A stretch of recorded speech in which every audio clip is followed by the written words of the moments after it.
Today, I am Lunar Jude Abrizuela and Peter Bell Melendez, and we are from Bago City College, Bachelor of Elementary Education, 1A. Today, we are going to present to you the 8 stages of Erikson's psychosocial theory of development. the first stage, trust versus mistrust. From birth to 12 months of age, infants must learn that adults can be trusted. This occurs when adults meet a child's basic needs for survival. Infants are dependent upon their caregivers, so caregivers who are responsive and sensitive to their infant's needs help their baby to develop a sense of trust. Their baby will see the world as a safe, predictable place. Unresponsive caregivers who do not meet their baby's need can engender feelings of anxiety, fear, and mistrust. Their baby may see the world as unpredictable. If infants are treated cruelly or their needs are not met appropriately, they will grow up with a sense of mistrust for people in the world. The maladaptation is the sensory distortion, and the malignancy is the withdrawal. And the virtue acquired in this stage is the hope, which means to desire with expectation of obtainment or fulfillment. Second stage, autonomy versus shame and doubt.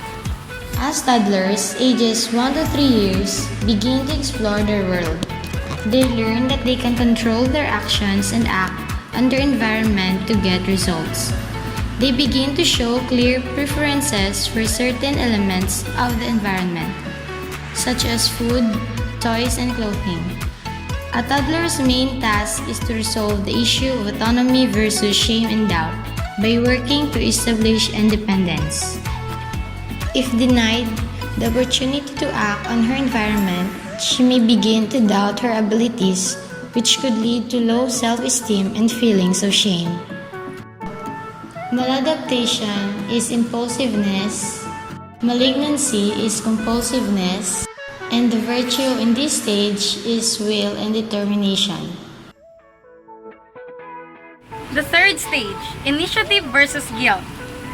Once children reach the preschool stage, ages 3 to 6 years, they are capable of initiating activities and asserting control over their world through social interaction and play. According to Erikson, preschool children must resolve the task of initiative versus guilt by learning to plan and achieve goals while interacting with others. Preschool children can master their tasks. Initiative, a sense of vision and responsibility occurs when the parents allow a children to explore within limits and then support the child's choice. These children will develop self-confidence and feel a sense of purpose. Those who are unsuccessful at this stage with their initiative, misfiring or stifled by over-controlling parents may develop feelings of guilt. Fourth stage, industry versus inferiority. Industry versus inferiority is the fourth stage of Erikson's theory of psychosocial development, which happens after the third stage of initiative versus guilt. The stage occurs during childhood between the ages of approximately 6 and 11. During the industry and inferiority stage, children become capable of performing increasingly complex tasks, and as a result, they strive to master new skills. Children who are encouraged and commended by parents and teachers develop a feeling of competence and belief in their abilities. Failure to do so leads to the feeling of inferiority.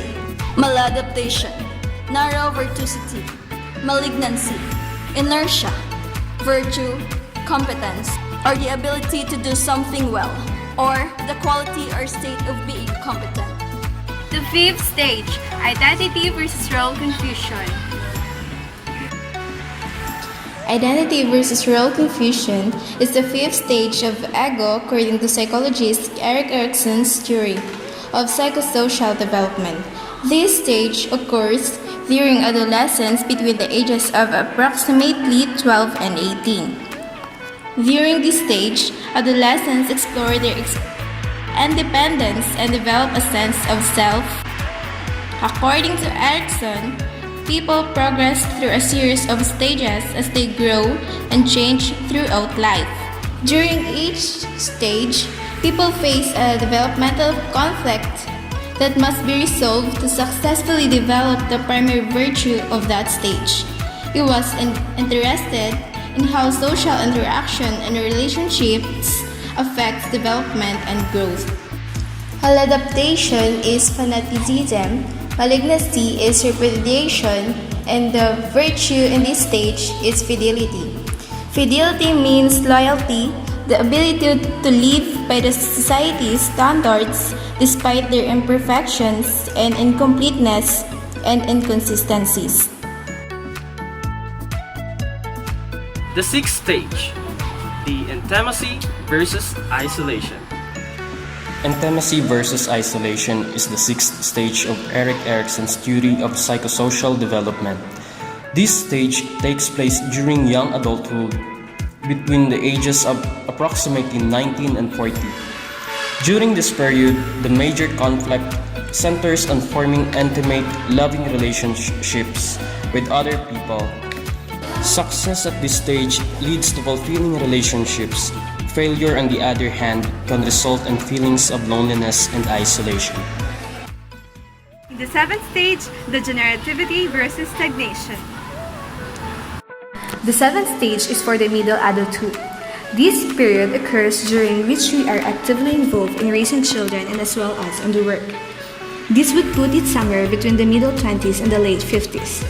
So what is generativity? Generativity is the extension of love into the future.